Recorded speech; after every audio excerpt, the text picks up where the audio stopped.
আসসালামু আলাইকুম। আজ বহুদিন পরে বাংলাদেশ অ্যাডমিনিস্ট্রেটিভ সার্ভিসেস অ্যাসোসিয়েশনের কল্যাণে চীন মৈত্রী সম্মেলন কক্ষে আসার সুযোগ হলো আমার। তাদেরকে আমি আন্তরিক ধন্যবাদ জানাই। যখন আসতাম সেই আমলে একটা জিনিস খুব পীড়া দিত, এই হলে যখন আলাপ হয় তার প্রতিধ্বনি হয় সাংঘাতিক। ওটা বহাল আছে, এটার পরিবর্তন হয়নি, এখনো সেই প্রতিধ্বনি হয়ে যাচ্ছে।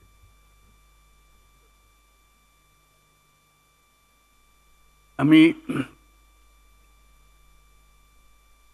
আজকে খুশি এই জন্যই আপনাদের আমন্ত্রণে যে আপনারা সপরিবারে এসছেন। পরিবারের সঙ্গে দেখা হওয়ার আমাদের খুব একটা সুযোগ হয় না, শুধু আপনাদের সঙ্গেই দেখা হয়। এখন আজকে সপরিবারে এসছেন বলে অ্যাডমিনিস্ট্রেটিভ সার্ভিসের যারা জড়িত আছেন তাদের পরিবারের সঙ্গে দেখা করার সুযোগ হলো। তাদেরকে আমি অভিনন্দন জানাচ্ছি, ধন্যবাদ জানাচ্ছি। এই হলের কথা মনে করতে গিয়ে আরেকটা কথা মনে পড়ল। বহুকাল আগে 1987 সনে আমাকে একটা সম্মেলনে ডাকা হয়েছিল। সেখানে একটা প্রবন্ধ পাঠ করেছিলাম। তার শিরোনাম ছিল গ্রোয়িং আপ উইথ জায়ান্টস। লোকে প্রথমে একটু চিন্তিত ছিল, এটা কি হলো, জায়ান্ট কোথায়। আমি যেটা ব্যাখ্যা করলাম যে আমাদের বাংলাদেশ একটা সুবর্ণ সুযোগ, আমরা যে জাতি হিসেবে আমাদের যে অবস্থান, একটা চমৎকার অবস্থান। দুই পাশে দুই মহাশক্তি আমাদের, ভারত আর চীন। তারা দ্রুত গতিতে এগিয়ে যাবে। আমরা যেহেতু মাঝখানে আছি, আমাদেরকে ফেলে যেতে পারবে না। তাদের বাতাসে আমরা উঠতে থাকব। সেই থেকেই আমার বদ্ধমূল ধারণা বাংলাদেশের ভবিষ্যৎ অতি চমৎকার, তার অবস্থানের কারণে। তখন দুই জায়ান্টের কথা বলেছিলাম, দুই মহাশক্তি। এখন আর দুই মহাশক্তির কথা বলি একই সঙ্গে, 4 মহাশক্তি। আমাদের কি অপূর্ব সুযোগ, আমাদের সামনেই বিস্তীর্ণ মহাসাগর, আমাদের উপকূল ভূমি, সাগরের সঙ্গে আমাদের লাগোয়া উপকূল। এই একটা মস্ত বড় সুযোগ, পৃথিবীর দরজা আমাদের সামনে খোলা। আমরা দিন ব্যবহার করতে জানিনি। এখন যে মুহূর্তে এটার ব্যবহার শুরু করব, আমাদের অর্থনীতিকে লোহার দড়ি দিয়ে বেঁধে রাখলে ওর বেঁধে রাখতে পারবে না।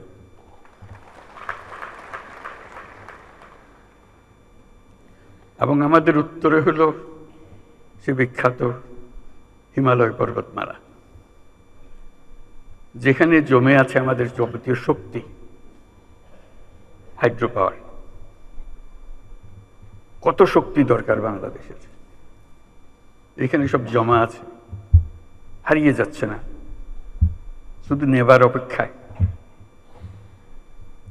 শুধু প্রতিবেশী দেশের সঙ্গে একটা সম্পর্ক করা, যাতে করে আমরা এই 40 মাইল বা যে দূরত্বটুকু দুই দেশের মধ্যে আছে, নেপাল আর বাংলাদেশের মধ্যে, ওটুকু অতিক্রম করা। আর কিচ্ছু না।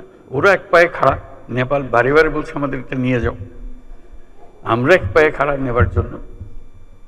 মাঝখানে ওইটুকু পথ অতিক্রম করার সুযোগ আমাদের এখন দেওয়া হচ্ছে না। আশা করি তাদেরই কারণে, তাদের অর্থনৈতিক কারণে সেটা আমাদেরকে দেবে।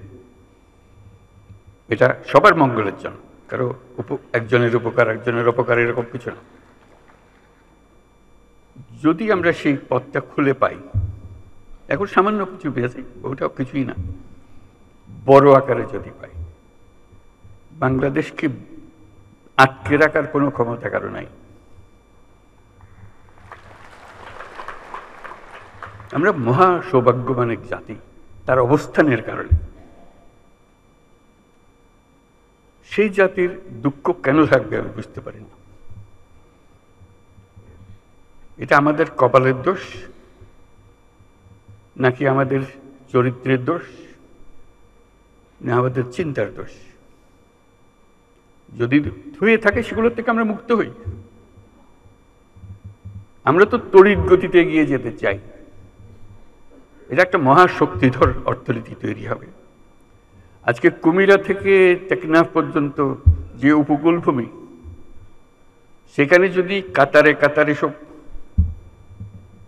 নৌবন্দর স্থাপন হয়, মাতারবাড়ির গভীর সমুদ্র বন্দর পর্যন্ত যদি আমরা দুনিয়ার সব জাহাজকে আশ্রয় দিতে পারি, তাদের কাজ করার জন্য সুযোগ সুবিধা দিতে পারি,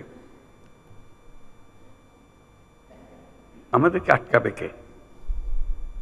এবং শুধু যে সমুদ্র বন্দর আমরা ব্যবহার করব, আমাদের মালামাল যাবে, তা তো না। আমাদের একটা নিজস্ব অর্থনৈতিক অঞ্চল আছে, সেই অঞ্চলটাকে আমরা এখনো খুলতে পারিনি, কিন্তু অঞ্চল অপেক্ষা করছে আমাদের জন্য। আমাদের অঞ্চল হলো, উত্তরে হলো নেপাল আমাদের অঞ্চল। নেপালের সৌভাগ্য, তারা হিমালয় পর্বতের পাদদেশে আছে। দুর্ভাগ্য হলো সমুদ্রের দেখা তাদের হয় না। তাদের সমুদ্র দেখতে হলে আমাদের মাঝখান দিয়ে দেখতে হবে, আমাদের মাধ্যমে দেখতে হবে। সে পথ আমরা করে দিই, আমরা একসঙ্গে যৌথ অর্থনীতি গড়ে তুলি। তার সমুদ্রের অভাব, আমার পর্বতের অভাব, হাইড্রো, দুই অভাব একসঙ্গে পূরণ করি দুজনে। ভুটান একই কাণ্ড, তারও সমুদ্র দর্শন হয় নাই। তাকে সমুদ্রে আসতে হলে আমার পথ দিয়ে আসতে হবে, আমরা তাকে স্বাগত জানাই। তেমনি ভারতের পূর্বাঞ্চল একই অবস্থা, নেপালের যে অবস্থা, ভুটানের যে অবস্থা, ভারতের সেভেন সিস্টারের একই অবস্থা। তার সমুদ্র দর্শন তার হয় না, হবে না। তার সঙ্গে আমরা যোগ দিই একসঙ্গে এই অর্থনৈতিক অঞ্চল। আমাদের যে সমুদ্র বন্দর, তাদের মাল আনা নেওয়া করবে, আমাদের মাল আনা নেওয়া করবে, তাদের কাছে যাবে। তাদের অর্থনীতি আমাদের অর্থনীতি একসঙ্গে জাগবে। তারাও খুব কষ্টের অবস্থায় আছে, তারা খুব ভালো অবস্থায় নেই। তারা এই সুযোগ পেলে তারাও আনন্দিত, তাদের ব্যবসা আমাদের ব্যবসা, রমরমা ব্যবসা হবে, একসঙ্গে ব্যবসা হবে। এগুলো বললাম এই জন্য, আমরা ভবিষ্যৎ সম্বন্ধে অনেকে হতাশায় ভুগি। হতাশার তো কারণ নাই, এটা আনন্দের বিষয়। আমাদের যেই অবস্থান, যে সুযোগ সুবিধা, শুধু সেগুলোকে আহরণ করা, কাজে লাগানো। প্রক্রিয়া শুরু হয়েছে, এই প্রক্রিয়াকে জোরদার করা, যাতে করে আমরা এই অর্থনৈতিক অঞ্চল গড়ে তুলতে পারি। মালামাল সোজা চলে যাবে নেপালে, সোজা চলে যাবে ভুটানে, সোজা চলে যাবে সেভেন সিস্টার্সে। তাদের মালামাল আমাদের মাঝখান দিয়ে, আমাদের ব্যবসা তাদের ওখানে যাবে, তাদের ব্যবসা আমাদের এখানে আসবে। সেটাই তো হলো অর্থনীতি। কাজেই প্রাকৃতিক দিক থেকে আমরা খুবই সৌভাগ্যবান। তার চেয়েও একটা বড় সৌভাগ্যবান আমরা, আমাদের একটা মস্ত বড় জনসংখ্যা। আগে মনে করতাম এটা বড় বোঝা বোধ, এটা সম্পদ, মানব সম্পদ। যেহেতু প্রযুক্তি আসার ফলে কোনো মানুষই আর কোনো বোঝা নয়, প্রতিটি মানুষই হলো এখন সম্পদ, উদ্ভাবনের সম্পদ, এন্টারপ্রেনিয়রশিপের সম্পদ,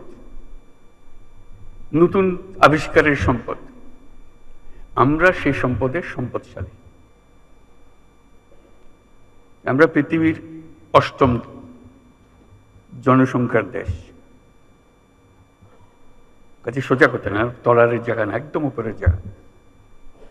মানুষ এগোতে পারছে না বহু দেশে তার মানুষের অভাবে। আমরা যে মধ্যপ্রাচ্যের লোক পাঠাই, তারা কোন দুঃখে আমাদেরকে নেই? তাদের লোক নাই, সেই জন্য আমাদেরকে ডাকে।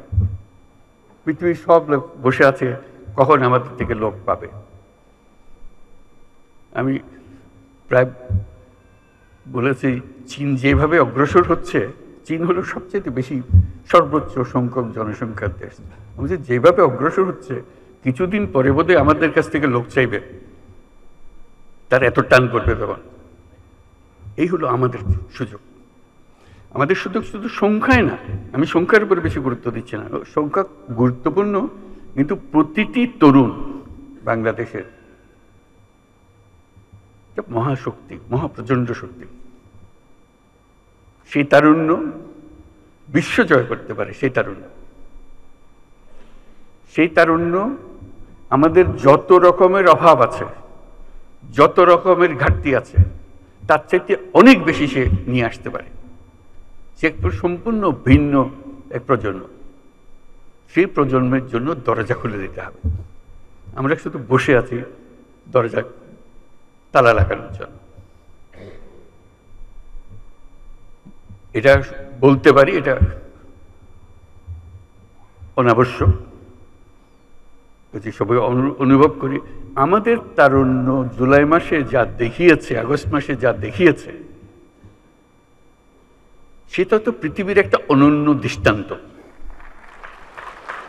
এটা সাধারণ একটা ঘটনা না, যেরকম করে অন্য দেশে বিপ্লব হয়, এই হয়। এই বিপ্লব কোথাও হয় নাই। তার প্রতিটি জিনিস যদি আপনারা বিচারে বসেন, দেখবেন যে এটা প্রতিটি দিক থেকে এটা অনন্য। সেই অনন্য ক্ষমতা এই দেশের তরুণদের মধ্যে আছে। এটা হারিয়ে যাবে না। আপনারা মনে করেন না যে এটা এক ঘটনায় শেষ। এটা শেষ হয়নি, শুরু হলো মাত্র। কাজেই সেইভাবে আমাদেরকে এই তরুণদের সুযোগ দিতে হবে। আমরা সুযোগ আছে, নিতে চাচ্ছি না। আমি ছোট্ট একটা উদাহরণ দেব, ব্যক্তিগত উদাহরণ। ডাক্তাররা আমাদের কাছে আক্ষেপ করে, হাসপাতালের আক্ষেপ করে, যখন আমরা বলি আপনারা কেরালা থেকে কেন নার্স আনেন, বল দেশে নার্স নাই। ডাক্তাররা আমাদেরকে বলে আমাদের এমন স্বাস্থ্য ব্যবস্থা,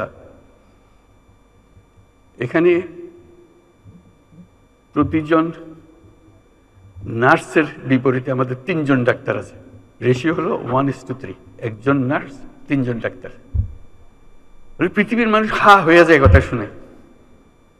কারণ হওয়ার ছিল উল্টাটা, একজন ডাক্তারের পেছনে 3 জন নার্স অন্তত। নার্স তো চালায় সবকিছু, ডাক্তার সিদ্ধান্ত দেয়। এখন সেই সিদ্ধান্ত কাকে দেবে? আপনার যদি নার্সই না থাকে, বলে যে না আমাদের তো নার্সিং কলেজ আছে, আপনি ঘুরে দেখুন সেটার কোয়ালিটি। কাজে এইটা দিয়ে আমাদের কোনো কাজ হচ্ছে না। তো খুব দুঃখ পেয়ে আমি মনে করলাম যে আমরা নিজেরা একটা ছোট্ট নার্সিং কলেজ করি না কেন। করলাম গ্লাসগো ক্যালিডোনিয়ান ইউনিভার্সিটির সহায়তায়। যেহেতু সেই ইউনিভার্সিটি আমি চ্যান্সেলর, কাজে আমার কথা সে ফেলে দিতে পারছে না, যে আমাকে সাহায্য করতে হবে, আমি একটা নার্সিং কলেজ করব বাংলাদেশে। পুরোপুরি সাহায্যতা করলাম এবং চমৎকার একটা নার্সিং কলেজ তৈরি হলো। মাত্র 40 জন মেয়ে নিয়ে আমরা শুরু করেছিলাম, গ্রামীণ ব্যাংকের মেয়ে, পরিবারের মেয়ে, যাতে গরিব ঘরের মেয়ে। আমরা নার্সিং যখন বানাবো অন্যদের দেবো কেন, গরিব ঘরের মেয়েদের দেবো। সে ইংরেজির একটা অক্ষর সে বলতে পারে না, কোনো রকমের লেখাপড়া শিখেছে, আমরা তাকে দিলাম। তার নার্সিং ডিগ্রি পাওয়ার আগেই তার টুকুর ইংরেজি, আন্তর্জাতিক মজলিসে এসে বক্তৃতা করে, তার ভবিষ্যৎ কী রেখে সেগুলো নিয়ে কথা বলে। আজকে সেই নার্সিং কলেজ বড় কলেজে পরিণত হয়েছে। আমার বিষয়টা হলো বড় কলেজ হওয়ার বিষয়। হঠাৎ দেখি নানা দেশ থেকে লোকজন আসে। বিশেষ করে প্রথম যেটা ধাক্কা লাগলো সেটা হলো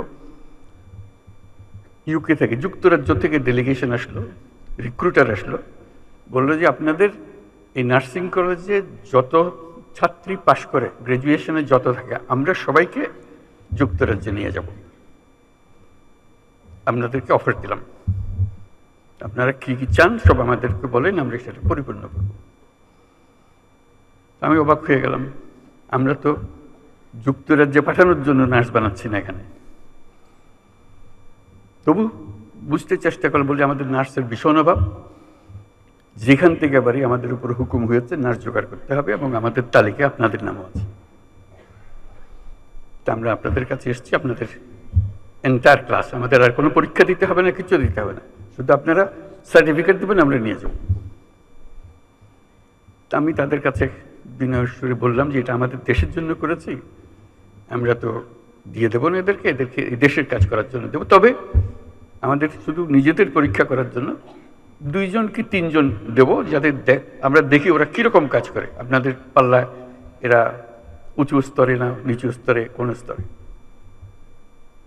বলছি না, সেটা পরীক্ষা করতে হবে না, সেই পরীক্ষা আমরা ইতিমধ্যে করে ফেলেছি, যা যা আমাদের দরকার আপনারা যত চান দিতে পারেন। তা আমি সবিনয়ে বললাম যে এই 2 জন 3 জনের বেশি আমরা দেবো না এখন, ভবিষ্যতে যদি আমাদের সামর্থ্য হয়। তো এটাতে খুব আনন্দ উপভোগ করলাম যে আমরা যেটা বাংলাদেশের জন্য করছি সেটা ইউকেতেও তার একটা ডিমান্ড আছে, চাহিদা আছে। আমরা দরখাস্ত নিয়ে ঘুরছি না, তারা আমাদের কাছে আসছে। কিছুদিন পরে দেখি জাপান থেকে আরেক ডেলিগেশন, তারা আমাদের নার্স চায়, সবাইকে চায়। বলছি শুধু আমাদের একটা শর্ত, জাপানি ভাষাটা আমরা শিখিয়ে দেবো তাদেরকে, এই সুযোগটা আমাদেরকে দিতে হবে, এবং খুব সিম্পল জাপানি ভাষা, কোনো কঠিন জিনিস না, তারা লেখাপড়ার সঙ্গে সঙ্গে এটা শিখে যাবে। আমরা সেই ব্যবস্থা আমাদের হাতে। একই জবাব দিলাম, ধন্যবাদ দিলাম। আমি সবিস্তারে এটা বললাম এই জন্য, আমরা অনেক বিশ্ববিদ্যালয় করি বাংলাদেশে, কথায় কথায় বিশ্ববিদ্যালয় খুলে ফেলছি আমরা। এত বিশ্ববিদ্যালয় যখন আছে, বিশ্ববিদ্যালয়ের সঙ্গে একটা করে নার্সিং কলেজ যোগ করে দেন, অন্তত মেয়েগুলো ছেলেগুলো যারা শিখবে দেশেরও কাজে লাগবে, সঙ্গে সঙ্গে আন্তর্জাতিক ক্ষেত্রে এই চাহিদা কোনোদিন মেটাতে পারবে না কেউ। আমরা যত নার্স বানাতে পারি, অফুরন্ত চাহিদা। তাও চিন্তাটা কিসের আমাদের? আমাদের চিন্তার দোষ, কপালের দোষ, তা না হলে আমরা পারছি না করা, অন্তত আদর করে নিয়ে যেতে চাচ্ছি। তারপরে দেখলাম আরেক চাহিদা, এই আমাদের এই ছোট্ট জায়গাতে, ছোট কাজের মধ্যে কেয়ার গিভার, আপনারা সবাই জানেন, কিচ্ছু না, 6 মাসের ট্রেনিং। 6 মাসের ট্রেনিং দিলে জাপান হাজারে হাজারে নিয়ে যাবে, ইউরোপ হাজারে হাজারে নিয়ে যাবে, শুধু 6 মাসের ট্রেনিং। আমরা পারছি না কেন? আমরা স্বাস্থ্য মন্ত্রণালয় এমন এক জিনিস বানিয়েছি যেটা যখনই বসে সবার দুঃখে ভরে যায়, কিভাবে সিস্টেমটা চলছে বা চলছে না। আপনারাও দুঃখ করেন, আমরাও দুঃখ করি। কাঠামোগতভাবে এমন এক জিনিস, এটা বুঝতে পারি না এটার থেকে উদ্ধারের উপায় কি। কাজে আমাদের জগৎটা, আমাদের সামনে বিশাল জগৎ, শুধু আমাদের সিদ্ধান্ত এবং আমাদের কর্মসূচিগুলো ঠিক করার অপেক্ষায়। এই যে এত বড় সুযোগ আমাদের আছে এবং এগুলো বাস্তবায়ন হবে, এটা নিয়ে আমার চিন্তা নেই। এই তারুণ্য আমাদের আছে, এই মেয়েরাও আছে আমাদের, এই প্রাকৃতিক সুযোগগুলো আমাদের আছে। আমাদের সবচেয়ে বড় সমস্যা দুর্নীতি, সব শেষ করে দিয়েছে। স্বাস্থ্য মন্ত্রণালয়ের একটা কথা শুধু বললাম, একটা উদাহরণ, এই উদাহরণ সর্বত্র। যে কোনো পরীক্ষায় আপনারা দেখবেন বাংলাদেশ দুর্নীতির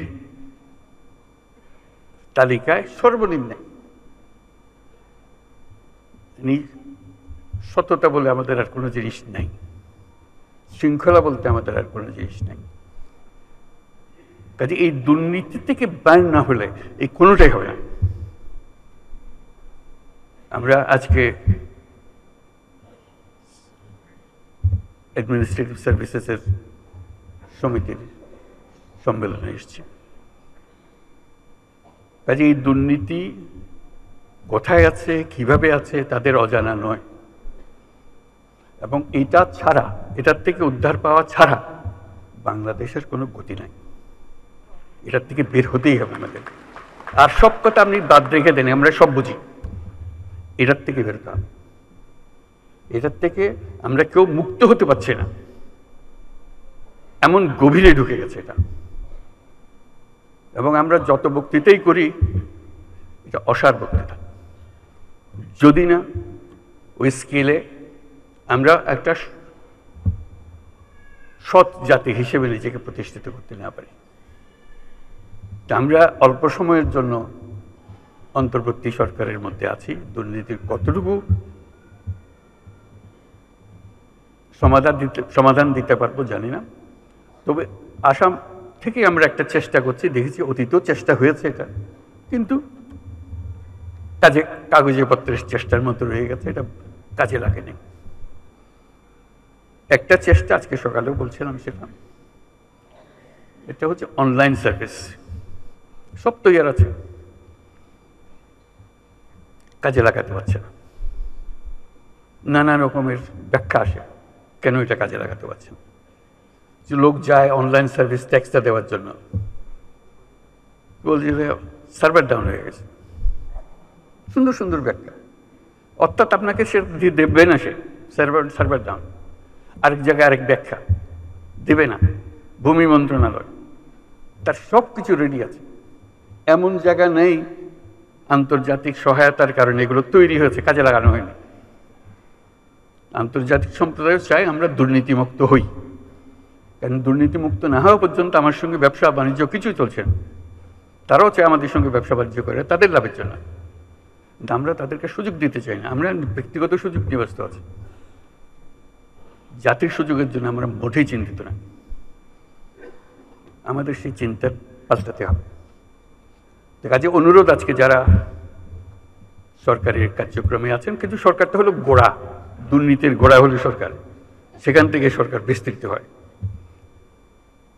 কাজে এই সরকার যদি দেশের উপকারে আসতে চায়, তাহলে এটার থেকে আমাদেরকে মুক্তি দিতে হবে। সে আবেদন আজকে করব যে আমরা থাকা অবস্থায় আমরা যেন প্রতিটি ক্ষেত্রে অনলাইন সার্ভিস যেগুলো তৈরি আছে, ভবিষ্যতে তৈরি হবে সেগুলোর কথা বলছি, যেগুলো তৈরি আছে এটা 100% আমরা ইমপ্লিমেন্ট করে যেতে পারি।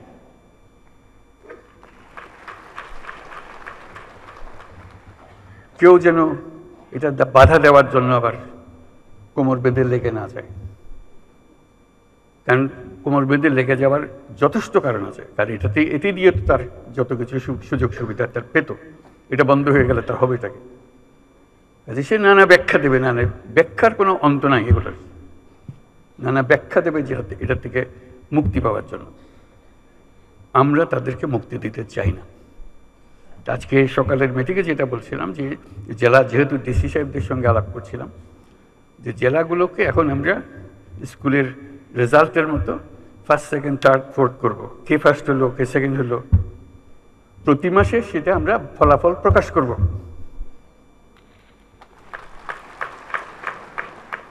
কিচ্ছু না, সাধারণ কথা, যে আপনার জেলায় করদানে অমুকে অমুকে কত শতাংশ এখন অনলাইন হচ্ছে। শুরুতে কম হবে, 5% হবে, সেকেন্ড 20% হবে, 15% হবে, হোক, আমরা সেটা করি। সামনের মাসে কি হবে সেটার জন্য, এটা কি তার থেকে আর বাড়লো নাকি ওইখানে রয়ে গেল? মজার বিষয় হলো, যখনই আপনি র্যাঙ্কিং করেন, কেউ না কেউ দেখবে যে উপরে চলে গেছে। এটি হলো মজা। কাউকে ওর শাস্তি দেওয়ার কিছু নেই, যে কম আছে তারা শাস্তি দেওয়ার কথা, যে ভালো করছে তাকে বাহবা দেওয়া, তাকে সবার সামনে দাঁড়িয়ে ফুলের মালা পরিয়ে দেওয়া, যে করেছে পাশে। তখন আরেকজনের মনে ঈর্ষা জাগে, ওর থেকে আমি অনেক ভালো করতে পারি, আমি করবে আবার দেখিয়ে দেবো কী করে করতে হয়।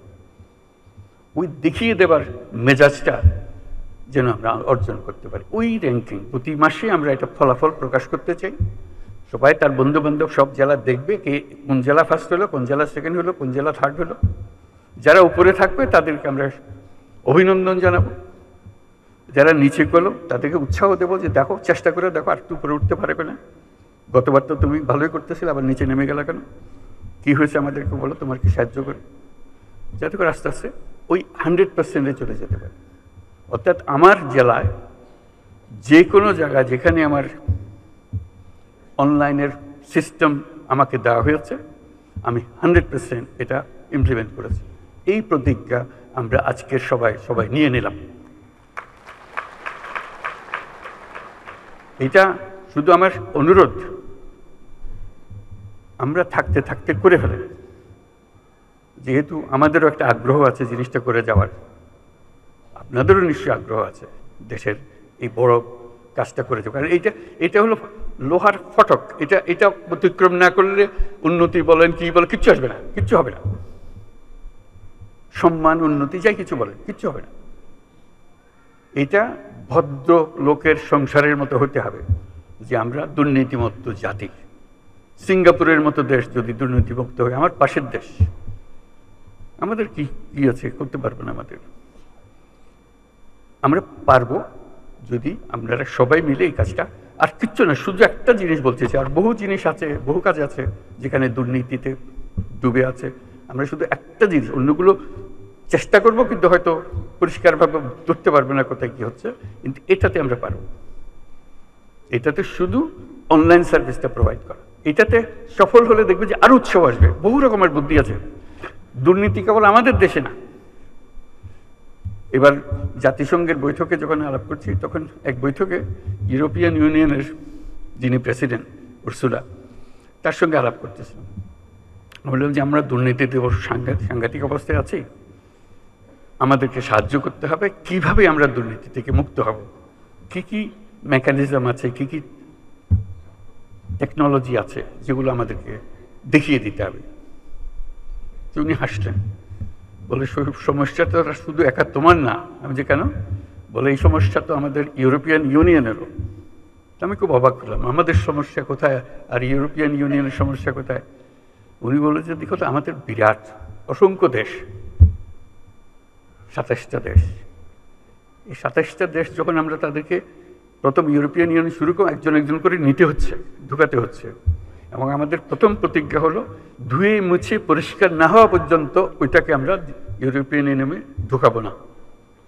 এখন যেদিকে যাই সব ভর্তি, দুর্নীতিতে ভর্তি, কাজে আমার ধোয়া মোছার কাজ করতে হয়েছে। এবার জঘন্য রকমের দুর্নীতিতে ভর্তি, তাকেও আমরা সাফ সুতরা করে ইউরোপিয়ান ইউনিয়নে নিয়ে এসেছি। এখন আমরা সবাই দুর্নীতিমুক্ত। ইউরোপিয়ানের সদস্য হওয়া মানে হলো দুর্নীতিমুক্ত, এটা আমরা নিশ্চিত। কাজে তোমরা যত রকমই করে থাকো, যত দুর্নীতি বলো, আমাদের সব জানা, আমরা তোমাদের সাহায্য করতে পারবো। আমি তার খুব আশান্বিত করলাম, আমি খুব আশান্বিত হলাম তার কথা শুনে। বললাম যে তুমি আমাকে উৎসাহিত করলে, এটা লেটস ডু ইট টুগেদার, আমাদের একটু সাহায্য করেন। উনি বলে তোমার যা লাগে, আমার ব্যক্তিগত প্রতিজ্ঞা রইল, আমি উইল সাপোর্ট ইউ। এটা বললাম ওনার সাপোর্টের বিষয় না, দুর্নীতি থেকে মানুষ বের হয়ে এসছে, এটা সম্ভব, এটা অসম্ভব কিছু না, এটা বলার জন্য শুধু চেষ্টার দরকার, শুধু আমাদের প্রতিজ্ঞার দরকার যে আমরা এটা করব। এটা ছাড়া আমরা যত মিষ্টি কথাই বলি, সব অসার। দুর্নীতি থেকে আমাদের বের হতে হবে, এবং শিগগিরই হতে হবে। অপেক্ষা করলে হবে না। অপেক্ষা করলে এই আমাদের সমুদ্রও কোনো কাজে লাগবে না, আমাদের পর্বতও কোনো কাজে লাগবে না, আমাদের তরুণদেরকে আমরা জাহান্নামে ফেলে দিলাম, তারা কোন জাহান্নামে চলে আসলো, এটা কারো মুক্তি পাবে না। এই দুর্নীতি যে কত রকম, আমি শুধু দিয়ে একটা বিষয় সম্প্রতি অভিজ্ঞতা অর্জন করেছি বলে বলছি। ইউরোপ, আরব আমিরাতে গেলাম, সংযুক্ত আরব আমিরাত।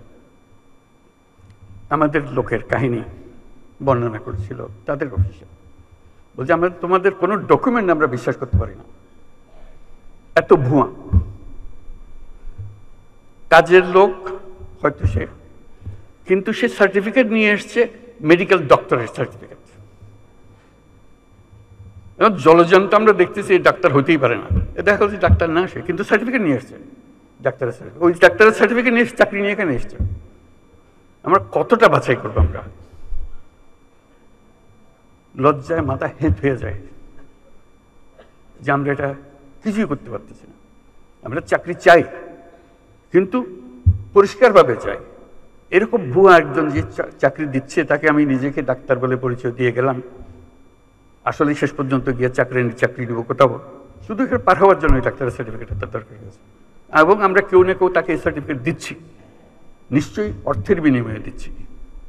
এবং এখানে বহু আছে, সেটা এজেন্ট আছে, সেই জোগাড় করে দেয়। শুধু একটা এজেন্ট না, এরকম বহু এজেন্ট আছে। এবং এইভাবে আমাদের বহু মেয়ে মধ্যপ্রাচ্যে হারিয়ে যাচ্ছে, নিয়ে গেছে, কিসের মধ্যে ফেলে দিয়ে আসছে কেউ জানে না। হিউম্যান ট্রাফিকিং এর কি বিষয়, বিভৎস বিষয়। এবং মেয়েদের জন্য আমাদের মেয়েরা যাচ্ছে, তার কি অবস্থায় ফিরে আসছে, যদি সশরীরে ফিরে আসতে পারে, কত লাশ কোথায় চলে যাচ্ছে সেটারও কোনো হিসাব নেই। এই কোন দেশ বানালাম আমরা? আমরা তো দায়ী। আমরা যে আজকে এখানে এসেছি, আমরাই তো দেশ চালাই, কাকে কি বলবো? আমাদের নিজের কাছে, নিজের সন্তানদের কাছে আমরা কি জবাব দেব যে কাউকে আমরা রক্ষা করতে পারছি না? এই মৃত্যুর জন্য, এই ট্রাফিকের জন্য আমরা দায়ী না? আমরাই তো দায়ী, আমরাই তো সহজ করে দিয়েছি তাকে যাওয়ার জন্য। এটা অসংখ্য কাহিনী, এগুলো আপনারাও জানেন, বহু জানেন। আমি একত্রের কথাগুলো বললাম যে এটা এই ভীষণ রোগ থেকে আমাদের সারা গায়ে ঘা, এটার থেকে মুক্ত হতে না পারলে কোনো দিকে অগ্রসর হবার আমাদের উপায় নেই। আমাদেরকে আজকে প্রতিজ্ঞা নিই, আমরা এই ঘা থেকে মুক্ত হব, সুস্থ হব। আমাদেরকেও দুর্নীতির দায়ে কেউ আমাদেরকে অভিযুক্ত করতে পারবে না। এইরকম সরকার চালাবো, এরকম সমাজ চালাবো। ধন্যবাদ সবাইকে।